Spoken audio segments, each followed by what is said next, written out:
Use imaging to outwit worry. One never knows exactly what kind of spark will set a man on fire. I once knew a salesman whose life seemed to exhibit a consistent pattern of failure. He was worried, low on cash, and very low in spirit. He would try selling one thing and then another. One season it would be paint and the next cosmetics and the next office supplies and the next lamps and furniture. But no matter what commodity he was offering, he never seemed to make a success of it, and the image of failure became stamped more and more indelibly on his mind. Then one day someone handed him a piece of paper with a 3-line affirmation on it. It went like this: I believe that I am always divinely guided. I believe that I will always take the right turn in the road. I believe that God will make a way where there is no way. 3 lines. Nothing very complicated. No great eloquence. Rather repetitious, in fact. But this salesman began repeating these lines to himself every morning when he first woke up and every night when he went to bed. He memorized them. He let them sink deep into his innermost consciousness. And gradually this man began to change. He no longer dithered and hesitated over what items he would try to sell. In his simple and unquestioning way he asked God to tell him. Then he listened, believingly, for an answer, meanwhile thanking God in advance for giving him the right answer. When he seemed to feel a nudge in the direction of one item or another, he chose it without hesitation and did not look back. He believed that he was divinely guided, so his choice could not be a mistake. Therefore, when he began to sell the item, he did so with complete conviction that that was the item he should be selling and that his customers would be buying. If he had to choose between 2 different cities or 2 different territories, he went through the same procedure. He asked God to show him the right turn in the road and he thanked God in advance for so guiding him. Then when he felt a nudge in one direction or the other, he followed it without hesitation and without looking back. He was positive that it was the right choice. If he ran into sales resistance or if a hoped-for sale did not materialize, he didn't become discouraged. He believed that God would make a way where there was no way. His attitude of quiet assurance was so impressive that prospective customers felt it and reacted favorably to it. There was something about the salesman now that inspired great confidence, whereas before he had seemed so uncertain and unsure of himself that prospective customers felt unsure about him. This dramatic change in personality and approach was accompanied by an equally dramatic change in the image the salesman had of himself. Formerly he had visualized failure and defeat before he even set out on the road. And failure and defeat were what he invariably found. Now he imaged himself succeeding because his conscious mind and his unconscious mind had accepted the belief that with God as his ally and partner, he could not fail. Once he began to act as if he could not fail, he did not fail. Before each scheduled road trip was over, he had sold all his stock and had to come home to replenish it. He went on to become one of the best salesmen in his part of the country, all because his life had been revolutionized by 3 simple phrases, each beginning with 2 magic words: I believe. But there is also such a thing as negative imaging. And the most common name for it is worry. When we worry, we are using imaging, all right, but we are pointing it in the wrong direction. When we worry about our health, or our children, or our jobs, or our future, we are giving these fears a degree of reality by allowing them to pervade and color our thinking. And if they dominate our minds, they may also affect our actions.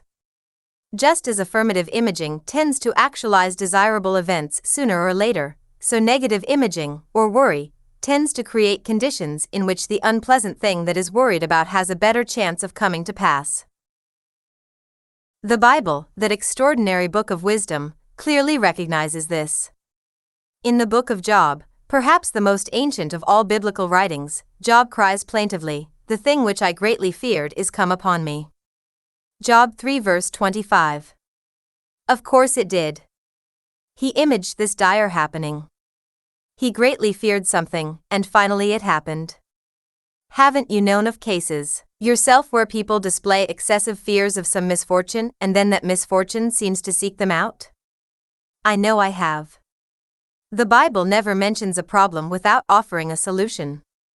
There are constant exhortations to cheerfulness, to hope, to faith. All tested antidotes to worry. A merry heart doeth good like a medicine, Proverbs 17 verse 22. Say to them that are of a fearful heart, Be strong, fear not, Isaiah 35 verse 4, My peace I give unto you, John 14 verse 27. Trust God, the Bible keeps saying, because the more you trust the less you will have to worry about. Let's be realistic, anyone who has any imagination at all is going to be concerned now and then. A little worry is probably a good thing, if it impels a person to take prudent action. It's chronic worry that is dangerous, the constant imaging of undesirable events. The occasional worrier takes affirmative action. The chronic worrier becomes exhausted and confused, like a desert traveler in a swirling sandstorm. His friends may say to him, Why don't you stop worrying? It's just a waste of time. Doesn't change a thing. But usually he is unable to follow this cheery advice. And as a matter of fact, that last phrase is dangerously misleading because worry does change things. Mainly the capacity of the worrier to cope successfully with the thing that is worrying him. When worry becomes really acute, it can clamp down on the mind like a vice, blotting out all rational thought processes. This is how black magic works. A friend of mine who lives in South Africa once told me how his mother's maid became convinced that a local witch doctor had put a spell on her because she had offended him in some manner. She became unable to eat because all food seemed to have a terrible odor, although actually it didn't. Everything edible became repulsive to her. She was convinced that she was going to die, and although her employers called in doctors and ministers to help her, she finally did die of starvation. So powerful were the negative images that had taken possession of her mind. A year or two ago, when I was on a national radio program in Australia, a similar situation was brought to my attention. A young girl, a member of one of the Aboriginal tribes, was near death because she, too, was convinced that she was the victim of a spell. In this case, when asked if positive thinking might help, I said that the power of faith was stronger than any so-called occult power, and I called upon the radio audience to join me in a massive prayer effort for the girl's deliverance. I suggested that everyone image her as being set free from the deadly idea that was killing her. I think a lot of listeners did, because later I heard that the spell was broken, the girl began to eat again and eventually regained her health. Few of us ever encounter such dramatic evidences of the power of fear or worry to produce such deadly images, but most of us do have to struggle with worry on a day-to-day basis. And even in relatively mild doses, it can be painful. The word worry itself comes from an old Anglo-Saxon term meaning to choke or strangle, and that is exactly what worry does. It chokes the joy of living right out of its victim. And it chokes off creative power to improve one's condition. How, then, does one get rid of the clammy, clutching hands of worry around one's neck? How does one let go of worry thoughts, with their bleak images of future problems or disasters lurking just around the next bend in the road? Believe worry can be overcome. In the first place, you must believe it can be done. This is the same as saying, picture or image yourself as worry-free, and have faith that that picture can become a reality. Worry is a habit. It got into your mind because you practiced it, and anything you practice in, you can practice out. How did you first develop the habit of worrying? It probably began as a thin trickle of negative imaging across your mind. Then, repeated many times, it cut a channel into your consciousness. If this process is not checked, eventually every thought you think may be drained into this channel of worry and come up so tinctured that you see everything in terms that are dark and foreboding. There is something obscurely satisfying, or shall we say sort of masochistic, about worrying that makes the habit hard to break. Just as some people enjoy poor health, so some people seem to enjoy worrying in a miserable sort of way. More than once I have suggested to my congregation how wonderful it would be if they could just come forward to the altar, put their worries into a large basket or other receptacle, and leave them there. But then, I sometimes add, after the service some of you would creep back down the aisle and fish around in the basket until you found your discarded worry. You'd gotten so fond of it that you couldn't bear to be without it. And you'd go out hugging it tightly to you because you couldn't part with such an old, familiar friend. This always gets a laugh, or at least a chuckle, from my listeners. But there's more than a grain of truth in it, and they know it.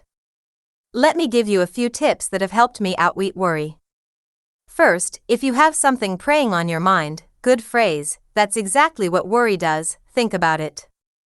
Stop imaging the worst possible eventuality and reacting with fear and dread and apprehension.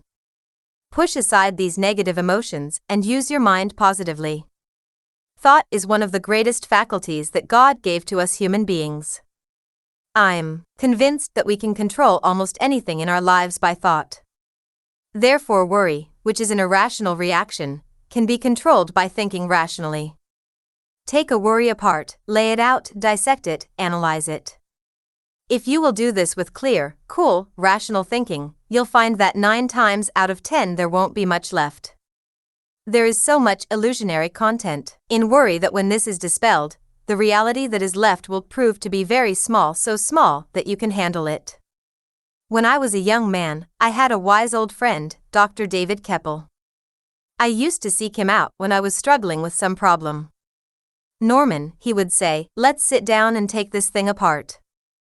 And remarkably, when he got through doing that, as a rule there wasn't much of anything worrisome left.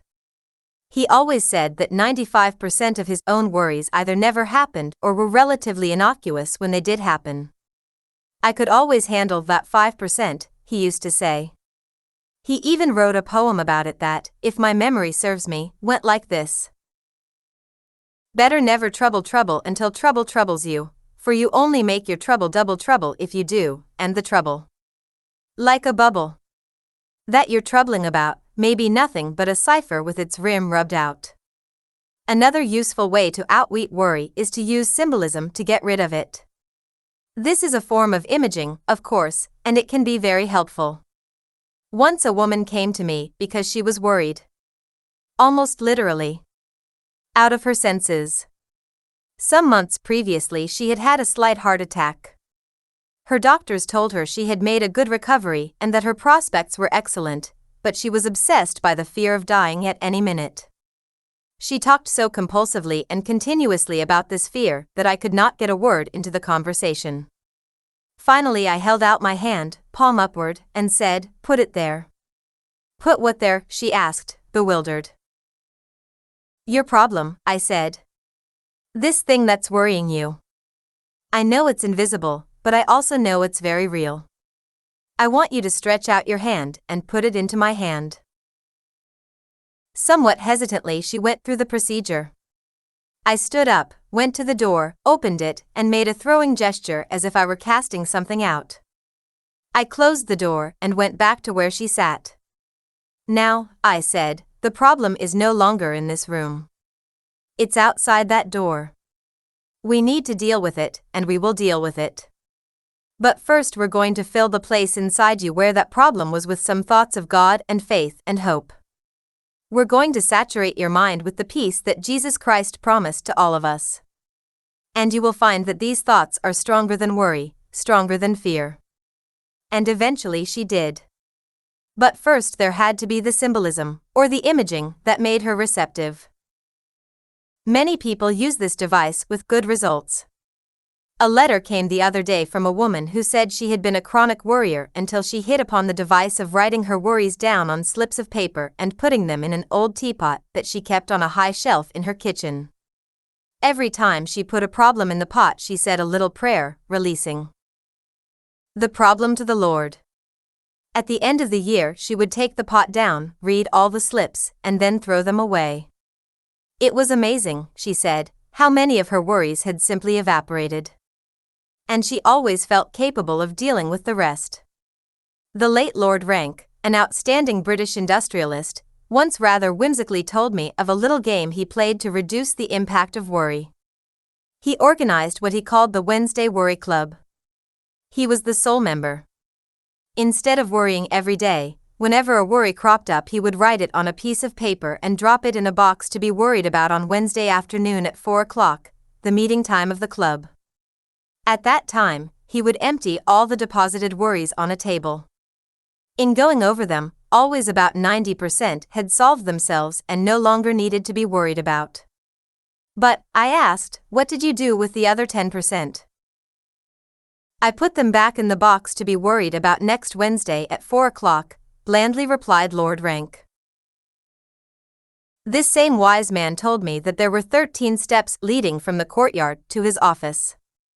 As he mounted them every morning, it was his custom to say a brief prayer on each step, affirming and giving thanks for the goodness of God. He knew how to outwit worry. A man I know in Chicago is the treasurer and financial genius of a large corporation. He said to me once, "Would you like to know what I do when I've got worries? When it's time to leave the office for the day, I write them on a piece of paper and put it in my pocket. When I get home, I put my car in the garage and walk to our front gate, where there is a mailbox. I open it, put the paper in it, close my eyes, and say, 'Dear Lord, I'm giving you my worries. Work on them for me during the night, will you?' I leave them there, and when I come out in the morning, the problem may still be there, but it's no longer on top of me. Rather, I'm on top of it. What was a source of anxiety the night before has now become an exciting intellectual challenge, and it's amazing how often I find the right answer." Turn away from worry. A third way to break the worry pattern is one that is available to all of us. Divert yourself. Our word diversion comes from two Latin words meaning to turn away from, and when worry begins to be a problem, that is the sensible thing to do, simply turn away from it. This is not hard because fortunately the human mind is designed so that it cannot hold more than one idea at a time. You cannot actively worry about something when you are deliberately focusing on something else. So when worry has you by the throat, the simplest way to break its grip is to do something that you enjoy doing. Dig in the garden, play a game of golf, arrange some flowers, bake a cake, sing a song, why not a grand old hymn, take the dog for a run, have lunch with a friend, buy yourself a present, read a good book, go to a decent movie, if you can find one, plan a trip, browse through a museum, take a child on a picnic. If all else fails, turn on the television. Anything to get your mind off yourself. Robert Louis Stevenson wrote, "The world is so full of a number of things, I'm sure we should all be as happy as kings." The world is full of an infinite number of things, but this won't do you much good unless you make a deliberate effort to reach out and include them in your life as worthwhile forms of diversion. The final and best antidote for worry is simply this: image Jesus Christ as actually your personal friend. Don't regard him as some remote, historical, stained glass kind of figure. Image him as your constant companion throughout the day. Paint a portrait in your mind of what you think he looks like. Fill in the details: his compassionate eyes, those strong carpenter's hands. How did his voice sound when he talked to people, when he told the story of the prodigal son, for example? He must have had a wonderful laugh. Can you picture yourself sitting on a hillside in Galilee, hearing it? If you can picture that, why not picture him sitting alongside of you right now? The more vivid that image in your mind, the freer from worry you will be. Some years ago, a professor of physics from a famous university came to see me. He was a very intelligent man, but haunted by irrational fears and worries that were interfering with his work and making his life miserable. After some discussion, it became evident that the trouble lay in certain immoralities he had committed years earlier. He had asked for forgiveness of those sins, and I was sure it had been granted.